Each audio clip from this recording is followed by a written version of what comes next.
Hello, my name is Nithya Joseph, and I'll be talking about topic 46, social cognitive theories. The social cognitive perspective was first proposed by Albert Bandura in the 1960s. The social cognitive perspective is based on how people and their environment interact. Learning using this perspective is by observing or modeling others. The goal of the social cognitive theory is to explain how people regulate their behavior through control and reinforcement to achieve a goal-directed behavior that can be maintained over a long period of time. For example, you're on the side of the dance floor and you see all your friends dancing to the electric slide. Eventually, you'll want to join them, but you don't know how to dance to the electric slide. You'll model their behavior and follow all their movements, and finally, you'll learn how to dance to the electric slide. You'll join them and dance on the dance floor and have a fun time.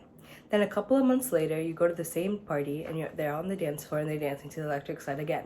Instead of having to model this behavior, you've already learned it. So you just go with them and dance to the electric slide.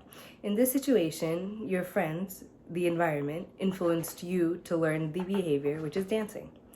Albert Bandura suggested that a person's personality is based on their behavior, their traits, and their environment. A key part of his theory was reciprocal determinism or triadic reciprocality. Reciprocal determinism basically means that a person's behavior influences and is influenced by internal cognition and their environment. Reciprocal determinism contains three factors: individual factors, behavioral factors, and environmental factors that each affect one another.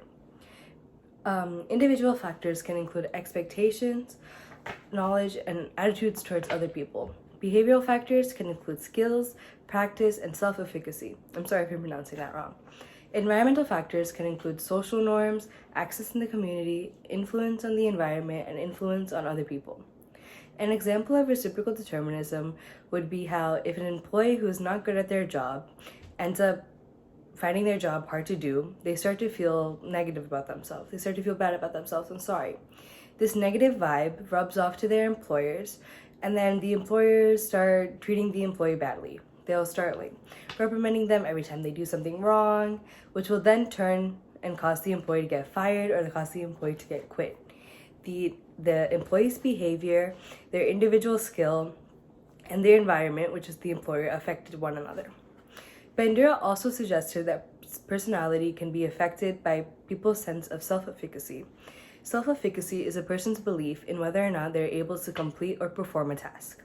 An example of self-efficacy would be how if someone who thinks they'll do well on a test ends up passing the test, while someone who thinks they'll do bad about the test and is not optimistic at all about going through the test fails the test.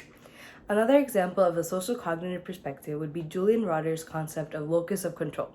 There are two types of locus of control, internal and external. People with an internal locus of control believe that they are responsible for what happens to them in their life. They are more likely to blame themselves when things go awry. For example, someone who performs badly on a test may say that they performed badly because they didn't study. Another example would be if, on a sports team, someone with an internal locus of control believes that they are the sole reason that their team lost the game, but it might have been another person's fault, but their reason is because they didn't practice enough. People with an external locus of control believe that outside forces and luck is the key factor in what happens in their life. They're more likely to blame others and other objects when things go wrong. For example, someone with an external locus of control would explain that they lost the game or they lost that point because the sun was in their face or another teammate didn't pass properly, or if they fail a test, they might say that they failed because the test questions were too hard or it was just the material wasn't what they were supposed to study.